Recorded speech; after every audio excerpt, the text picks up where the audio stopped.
नमस्कार मित्रों, स्वागत है हमारे YouTube चैनल ज्ञान संगम पर। मित्रों, आज हम एक नई सीरीज चालू करने जा रहे हैं। वो सीरीज ये आपकी ये है कि आरआरबी, एनटीपीसी या ग्रुप डी हो, उनके हिस्ट्री के मॉक टेस्ट, जिसमें से आपको प्रैक्टिस सेट देखने को मिलेगा।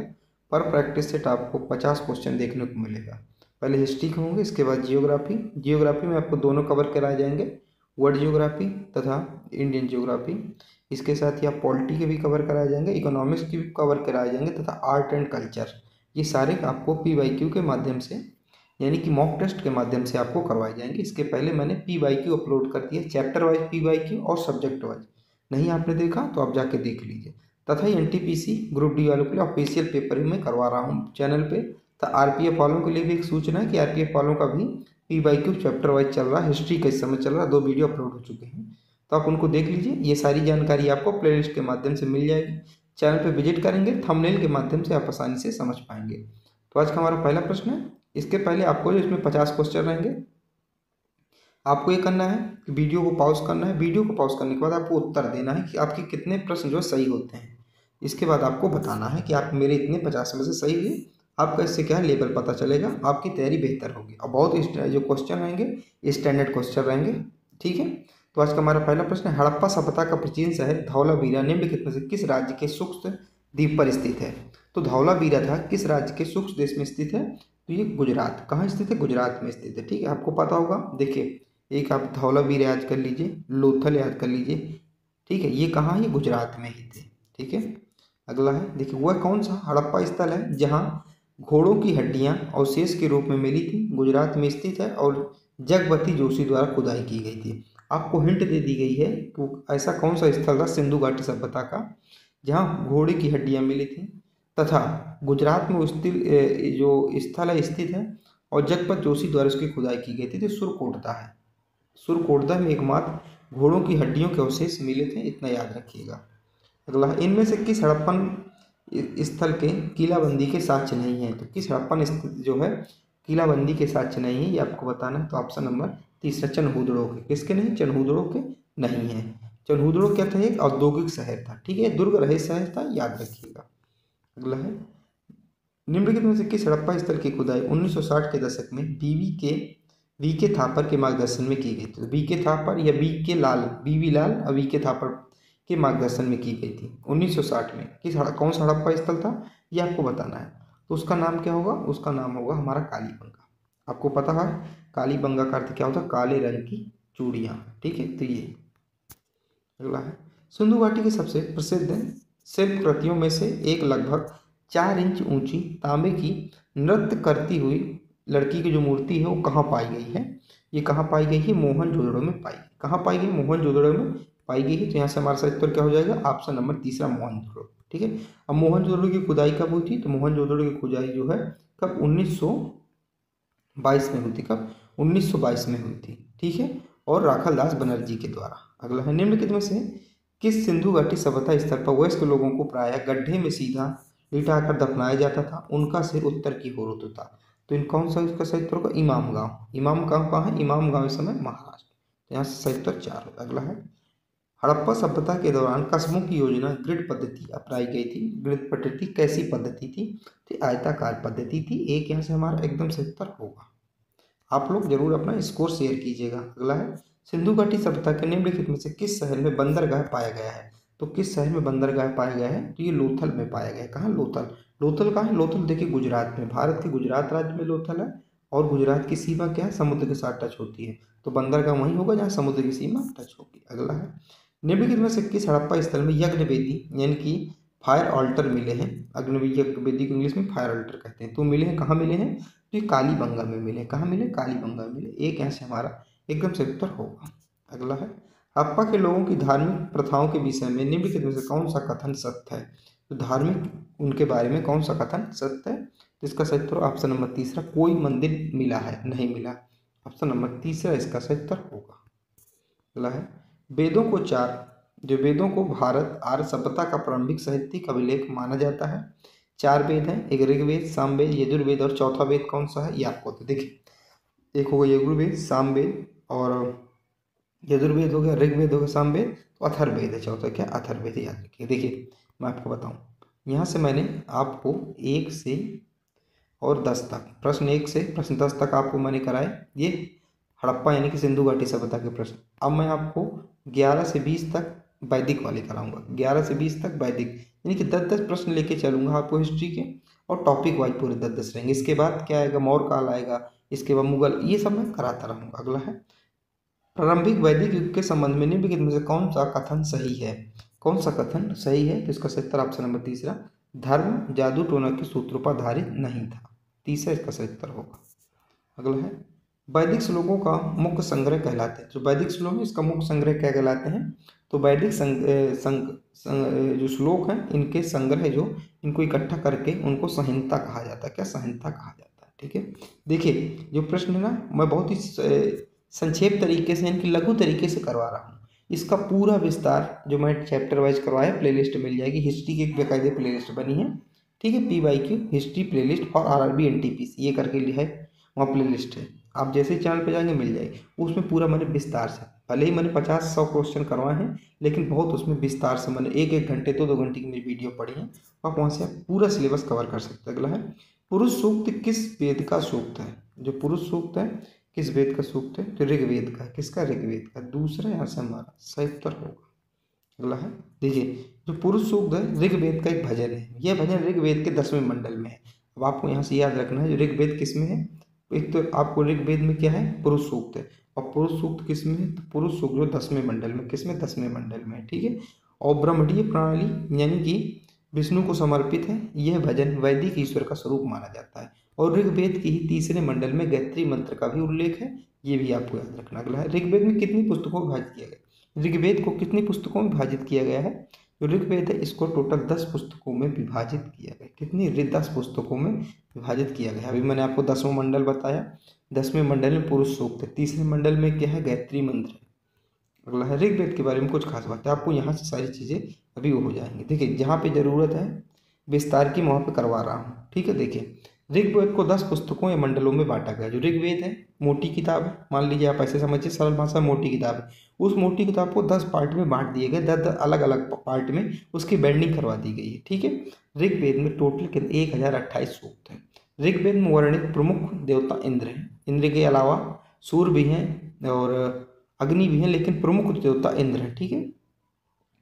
गायत्री मंत्र ऋग्वेद के तीसरे मंडल में है, तो तीसरे नंबर की जो किताब है तीसरे मंडल में कौन सा है, गायत्री मंत्र है। मंडल 9 में पूरी तरह सोम को समर्पित है। 10वें मंडल में पुरुष सूक्त है जो मैंने आपको बताया।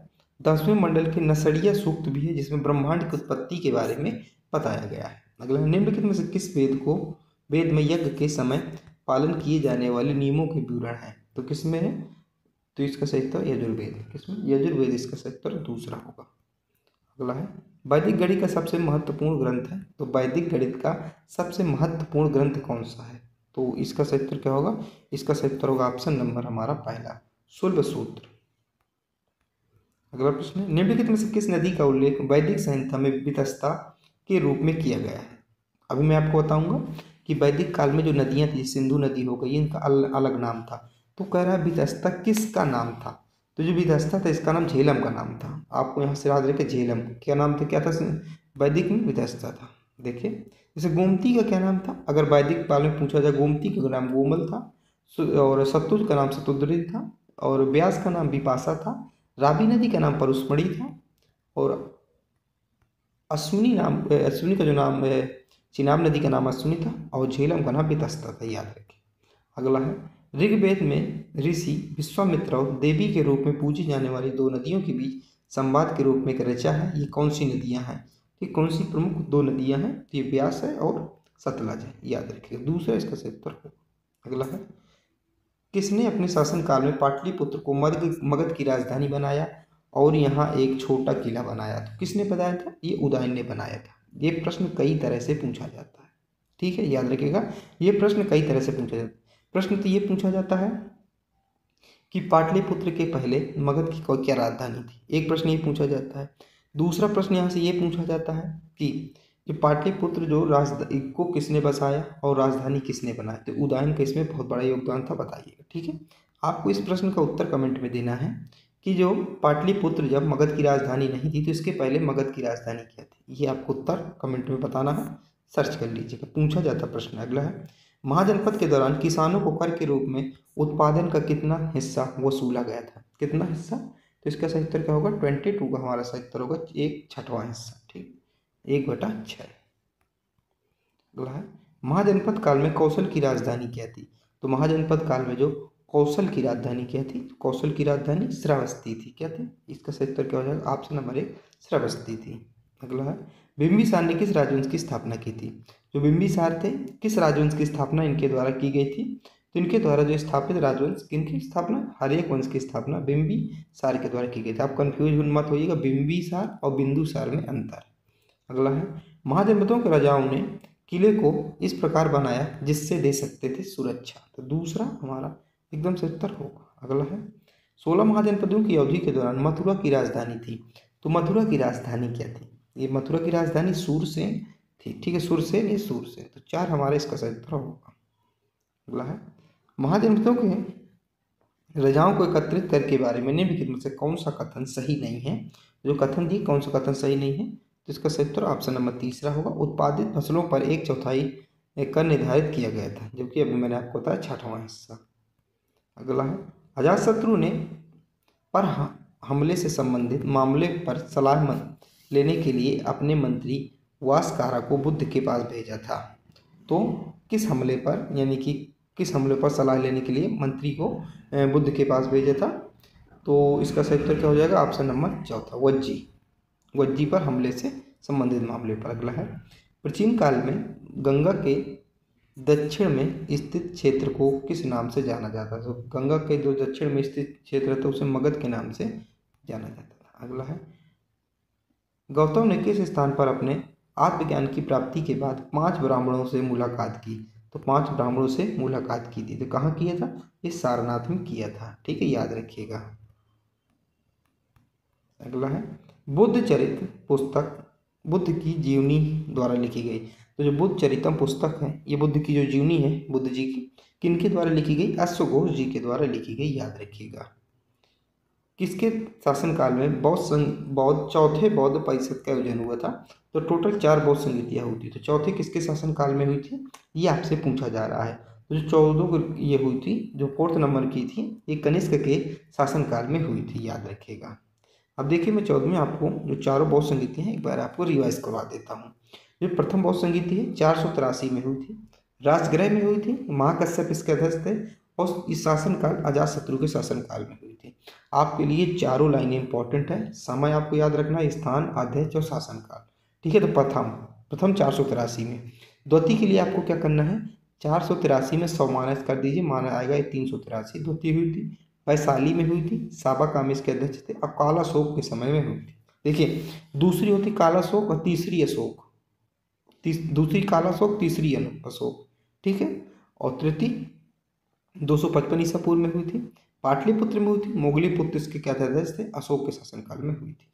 आइए, यहाँ से कई प्रश्न ऐसे प्रश्न बनते हैं, अशोक के शासनकाल में कौन सी बौद्ध संगीति हुई थी? तो तीसरी हुई थी। ऐसे प्रश्न भी देखने को बनते हैं। ठीक है, स्थान जो था पाटलिपुत्र था, अध्यक्ष मोगलीपुत्र और शासनकाल अशोक का था। चतुर्थ बौद्ध संगीति है 1 शताब्दी में हुई थी, इनकी 100 ईसा पूर्व। ठीक है, और कुंडलवन कश्मीर में हुई थी। वासुमित्र जो इसके क्या थे? अध्यक्ष थे। शासनकाल कनिष्क का था, जो से आपसे पूछा गया था। अगला है, निरंजन नदी के किनारे कौन सा बौद्ध स्थल स्थित है?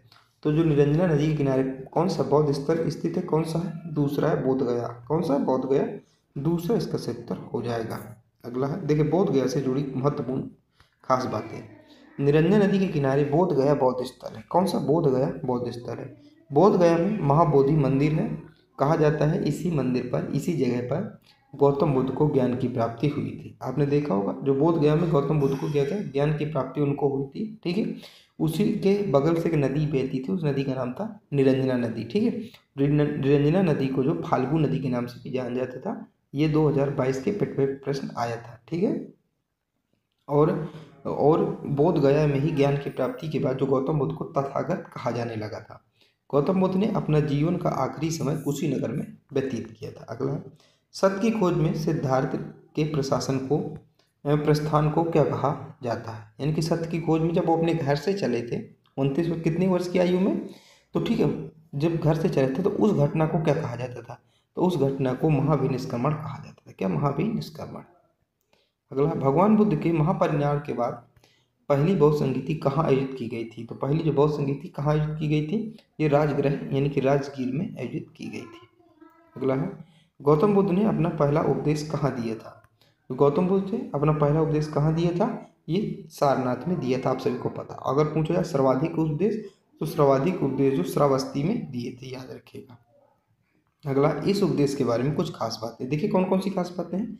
गौतम बुद्ध ने अपना पहला उपदेश उत्तर प्रदेश के बनारस शहर के पास सारनाथ में दिया था। तो बनारस के पास एक जगह है, उस जगह का नाम है सारनाथ, वहीं दिया था। इस उपदेश को पाली भाषा में दिया गया था। कहाँ? पाली भाषा में दिया गया था। भाषा पूछी जाती है पाली भाषा में, ठीक है। इस उपदेश में बुद्ध ने 4 आर्य सत्यों की पहली बार घोषणा की थी। इस उपदेश को धम्म चक्र प्रवर्तन सूत्र भी कहा जाता है। अगला है, कुछ बौद्ध शैलकृत गुफाओं को चैत्य कहा जाता है, जबकि अन्य को विहार कहा जाता है।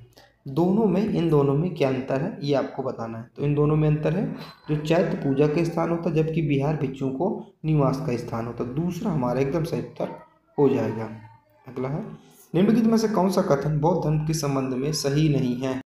निम्नलिखित में से कौन सा कथन बौद्ध धर्म के बारे में संबंधित नहीं है, यानी कि सही नहीं है? तो इसका हमारा सही उत्तर होगा ऑप्शन नंबर 1, अनेकावाद बौद्ध धर्म के बारे में प्राचीन सिद्धांत। ये सही नहीं है, इसका सही उत्तर क्या हो जाएगा? Option number 1। अगला प्रश्न, निम्नलिखित में से किसे दूसरे बुद्ध के रूप में जाना जाता है? तो सेकंड बुद्ध यानी कि दूसरा बुद्ध किसे कहा जाता है, किसका उपनाम है? तो पद्म संभव का उपनाम है। एक इसका सही उत्तर हो जाएगा। अब पद्म संभव के बारे में कुछ महत्वपूर्ण खास बातें देखिए, कौन कौन सी खास बातें हैं। पद्म संभव को कमल जनित और अनमोल गुरु भी कहा जाता है, इनका एक उपनाम है। दूसरा है, 8वीं शताब्दी में पद्म संभव ने भूटान और तिब्बत में बौद्ध धर्म का प्रचार प्रसार किया था। अगला है, निम्नलिखित में से कौन जैन तीर्थंकर पार्श्वनाथ का प्रतीक है? तो जैन तीर्थंकर थे पार्श्वनाथ, इनका कौन सा प्रतीक है? तो सर्प है। क्या? सर्प है। तो तीसरा यहाँ से हमारा एकदम सही उत्तर हो जाएगा। अगला है, समाधि मरण किस दर्शन से संबंधित है? जो समाधि मरण है ये जैन दर्शन से संबंधित है, याद रखिएगा। अगला है, समाधि मरण से कुछ खास बातें। देखिए, समाधि मरण जो जैन दर्शन से जुड़ा, इसे संलेखना या संथारा भी कहा जाता है। देखिए इसमें क्या होता है कि जब मनुष्य को यानी कि मोक्ष की प्राप्ति होती है, उस समय क्या करते हैं, खाना, अन्न और जल ये त्याग देते हैं और धीरे धीरे के प्राण निकल जाते हैं, ठीक है। ये स्वेच्छा से मौत को गले लगाने की प्रथा है। यह भोजन और तरल पदार्थों का सेवन धीरे धीरे कम करके उपवास करने की प्रथा है। यह प्रथा जब व्यक्ति को लगता है कि वह मौत के करीब है तो यह प्रथा अपनाई जाती है। अगला है, नीचे दिए गए शहर को पहले और चौथे जैन तीर्थंकर के जन्म स्थान के रूप में जाना जाता है। तो पहले और चौथे तो ये अयोध्या थी। कौन? अयोध्या, याद रखिएगा। अगला है, जैन धर्म के संदर्भ में निम्नलिखित कथनों पर विचार कीजिए। तो इनमें से कौन सा कथन सही है? तो इसका सही उत्तर होगा ऑप्शन नंबर तीसरा। पहला और तीसरा कथन क्या है? सही है, ठीक है, याद रखिएगा।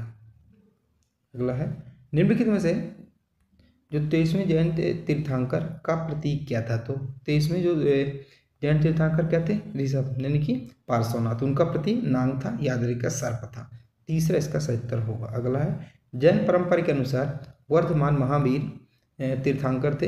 तो वर्धमान महावीर तीर्थंकर किस नंबर के तीर्थंकर थे? तो ये कुल मिला के 24वें नंबर के तीर्थंकर थे। कौन से? 24वें नंबर के तीर्थंकर थे, याद रखिएगा। अगला है, निम्नलिखित में कौन सी मान्यता जैन धर्म की केंद्रीय शिक्षाओं का हिस्सा नहीं थी? तो कौन सी मान्यता जो थी जैन धर्म की केंद्रीय शिक्षाओं का हिस्सा नहीं थी? तो ऑप्शन नंबर दूसरा, ईश्वर के अस्तित्व को स्वीकार करना। अगला, महावीर के अनुयायियों को मूल नाम क्या था? तो जो महावीर के अनुयायी थे, मार्गदर्शन यानी कि उनके फॉलोवर्स थे, उनका मूल नाम क्या था? तो उनको किस नाम से जाना जाता था? जैन उन्हें कहा जाता था, ठीक है, एक। अगला है, निम्नलिखित में से कौन सा परंपरा में सबसे व्यापक रूप से चित्रित विस्तृत उत्तर इसका हो जाएगा कल्पसूत्र। यहाँ से 4 इसका सही उत्तर हो जाएगा, ठीक है। अब आपके लिए प्रश्न है, निम्नलिखित में से किस हड़प्पा स्थल पर यज्ञ वेदी यानी कि फायर ऑल्टर मिले हैं? ये आपको बताना है। दूसरा प्रश्न है, निम्नलिखित में किस वेद में यज्ञ के समय पालन किए जाने वाले नियमों के विभिन्न विवरण है? ये किस वेद में है यज्ञ से संबंधित विवरण? ये आपको बताना है। आज के हमारे ये 50 प्रश्न हो गए और ये हमारा जो प्रैक्टिस सेट नंबर 1 था। अपना स्कोर जरूर शेयर कीजिएगा कि आपका स्कोर कितना बन रहा है। ठीक है, इसके बाद हम आपको सेकंड जो प्रैक्टिस सेट लेकर आएंगे। इसी प्रकार आपको हम प्रैक्टिस सेट करवाते रहेंगे, आपकी तैयारी बेहतर होती रहेगी। जय हिंद, जय भारत।